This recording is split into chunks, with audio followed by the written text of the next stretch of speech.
National Park Service and Fort Sumter Tours are committed to the preservation and conservation of Fort Sumter National Monument and the surrounding environment. Charleston has had 5 major fires, the worst and by far the worst catastrophe of our history.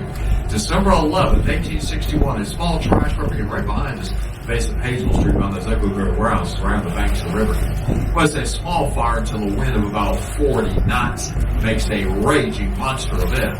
It's going to burn completely across our peninsula to the Ashley River, leaving a less than mile-wide swath of utter destruction. Some 700 buildings in ashes.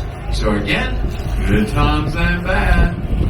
Now to the right now is our old city of Charlestown. And where that originated, 2 words, Charles's town. We were named for Charles II, who was the King of England, does give Carolina a gentleman, but become his throne at the end of the English Civil War. Not Charleston until after the American Revolution, when we no longer would be known as Charles's town. Now we're quite oftentimes called the Holy City because we do have so very many churches. Now that is a legacy of our Lord Provider's policy of religious toleration. We welcome people not always welcomed elsewhere. This is down here on the Battery. It's called the Edmonston Austin House. It's sort of that light pinkish purplish color with a flat roof and a triple piazza on the left. We don't call it porches around here. There are piazzas. Right there between that yellow kind of mustard house left of it, that bright pink monstrosity right of it. Not my favorite, that one. Right between those two is that Edmonston Austin House. And by the way, this on that flat roof, that old Pierre, Gustave, Teuton, Beauregard. The old walled city of Charlestown was framed by 2 large tidal creeks, which also served as moats on the north and south side of those old walls. Now on the north side of the wall, where Market Street is now, was Daniels Creek. Now on the south side of the wall, where Water Street is now, was Vandross Creek. Small fort on the end of an island. Now that old fort is called Castle Pinckney, named for Charles Cosworth Pinckney, another one more distinguished of the Pinckney clan. The first Castle Pinckney was built there in the 1790s out of mud and timber. Hurricane did a number on it, so they had to rebuild it. This is one of that second Pinckney built of brick back in 1810. To be perfectly honest with you, not of any significance never happened out there. This is now where all the trees are. This is James Island. That complex of buildings right on the point where that big blue vessel is tied up, that's now the Marine Resources Laboratory operated by the state. In 1860, that was pretty much the location of Fort Johnson. Fort Johnson was their first fort built in Charleston Harbor. Here's nothing but it.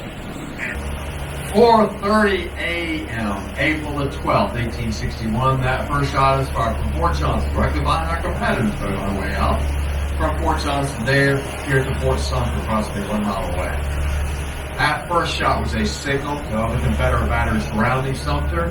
Fort Johnson, James Island, Cummings Point, our side, Fort Moultrie, Sullivan's Island, a flooding battery, Bardsley Canal, very into Sullivan's Island. Notify those Confederate batteries surrounding Sumter to open fire. And by the way, it was an all but perfect shot. The mortar shot that arced up very high in the air for someone that had to time it. 9 seconds in the air before it exploded, directly over the parade ground instead of Fort Sumter. Now, the bombardment of Fort Sumter will last 34 hours. What problem with Sumter was, it was not yet finished, and Southerners knew there was still exposed wood up in the roof systems of the barracks. So, knowing that, on the morning of the second day, Southerners started to fire what they called hot shot, which is a solid iron cannonball heated in a furnace before it's fired. The Southerners knew when those glowing red-hot cannonballs hit that exposed wood, it would start a fire. And boy, does it. Fort Sumter will look like a volcano with flames just towering over the 3-story, 50-foot-high walls of that day. Now, there's a famous Harper's Magazine woodcut up in our visitor center showing Southern ladies in all their finery. Some of them prone and weeping on those flat rooftops of our high battery mansions, with the volcano of Sumter in the background just spewing black smoke and flames into the air. And that is accurate. All of Charleston was on our battery watching this. And anybody down there looking out here, seeing Fort Sumter just engulfed in flame and smoke, assume those men inside had to be dying. Well, it was dicey for those gentlemen. The first two fires were able to put out. It's the third fire that was out of control, engulfing those ferrets. As that fire began to rage out of control, men had that very quickly. The greatest immediate danger to them was the gunpowder. We had had a lot of gunpowder out there. They never did. Remember, Sumter was not yet stocked to bring everything over from Moultrie. But they did have 3 kegs of black powder and their powder magazine, which of course is on the land side, called the Vita Safety side, immediately adjacent to those flaming ferrets. As that fire began to rage out of control, the rest of the magazine threw wet blankets on those 3 kegs, thinking that might prevent the heat or spark that makes way in from detonating it. And they slammed the door of the magazine shut, dug a trench in front of the door, filled that trench with water. They also had gunpowder for their guns, the casements down below on the King County side. They dumped that part of the target, driving which out flames or sparks flew on the wind, making that powder detonate in. Ultimately, the smoke inside Sumter will be so thick, the men had no choice to go to the parade ground in the center, lay on their backs, and put wet claws over their nostrils and mouths so they could breathe. Well, luckily for them, those versatile flames will detonate any of that gunpowder. That fire will ultimately begin to burn out, that is, burn everything it can burn. And as that fire began to burn out and diminish, Anderson sent his men back to the magazine through those 3 kegs of powder they had saved. And when the guns at Fort Sumter resumed firing, all of Charleston on our battery, all wanted. They were still alive. But when Anderson's men exhausted that gunpowder, now being out of both all gunpowder and all food supplies, they surrendered. Here, after the Battle of Midway, this vessel was actually under construction at that time. In fact, they already christened her the Bonhomme Richard. And after CV-5 Yorktown sank, they rechristened this vessel Yorktown. Now, she goes into service in 1943. And to get it better to climb aboard and get around this marina, she worked at right angles to both the Yorktown and the Lappy. She gets a diesel-electric submarine. Now, she goes into service the end of 1945, which was too late in the fall of World War II. But she is in service until 1975, and like the Lappy bought here in 1981. Now, for the time being, at least, you can still tour all 3 of those vessels. Now, hurry up if you want to see the climbing board. She's not going to do this much longer. She needs about $8 million worth of repairs just to stay afloat.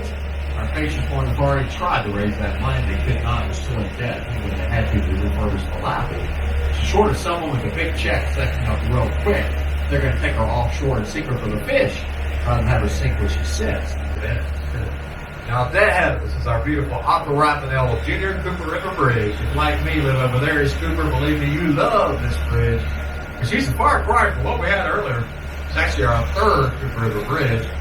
Now, our first Cooper River Bridge, go back close to this as well. We're back in 1929. That bridge is called the John Grace Bridge. Now, Mr. Grace had been mayor of the city of Charleston, and he and his business partners really built that first bridge. No public money was used to build it. It had a toll bridge until 1946. The deal is, Grace and his partners are real estate entrepreneurs. Well, almost all freight is containerized. All that containerized freight has to go up our rivers, most of it to the Wando Welch Terminal on the far right side of the bridge with the roadbeds off in the distance. There's blue and white cranes.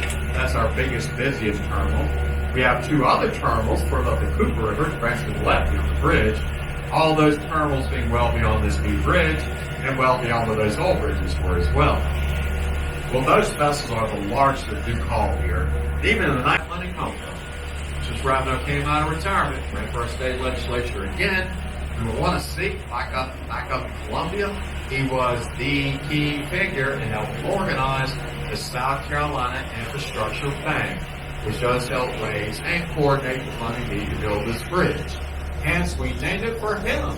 I would say rightfully so. And by the way, thank you all so much. You're helping pay for it at Taxman Hotel.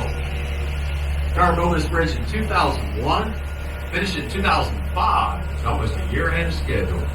That first bridge took only 18 months. It cost about $6 million to build. I know $6 million was a lot of money back in 1929. This could cost a bit more than that, about $700 million. So they still came in under budget, ahead of schedule, and under budget. Can we send you guys to D.C., please? She's now the third longest cable stayed bridge in the Western Hemisphere, 2.4 miles long. A big wide lane traffic up there for its direction, because it's very seldom they follow it anymore. And largely due to local political pressure. Hey, democracy does work. We have a separate bike pedestrian lane up there as well. I promise you, there's hardly an hour of the day of the week, week of the month of the year when somebody's not up on that bridge. Walking, biking, running our bridge. We love our bridge. They grew up there on the hill around these waterways as well. Alright, last thing I talk about, Mr. Taylor, here's my voice. Y'all notice that parking lot full of cars near where we left from? Yeah, that's a parking lot full of BMWs. There's a BMW assembly plant in upstate South Carolina. Greer, it's close to Harvard and Greenville, in the northwest corner of our state. BMW builds their SAVs up there. They call them SUVs. They call them sport activity vehicles. One of only 2 plants in the world where they build those cars, the other one in China. They export about 70% of what they build up there. Those cars are going to ship out. They bring down here by train. See the train cars across the parking lot? Normally we get 1 train a day. The average is 800 cars in each of those trains. A lot of cars. They drive out to that parking lot several times a week. The average is about 12 a month. And then that's what they call roads. Those are not roads. They call them that because their freight rolls on or rolls off. They are vehicle carriers, floating parking garages, and they are manufactured those BMWs. They pull up over there, they roll a ramp on the back, and they drive those cars up into those vessels. Biggest of them are what can hold up to 8,000 cars. Guess what the number one destination of those cars leaving from here happens to be? Germany. BMWs. Built in South Carolina. Shipped to Germany. They're doing a different world to do. They don't build those cars in Europe. But y'all, the question, very short. I'll be glad to try and answer. But I haven't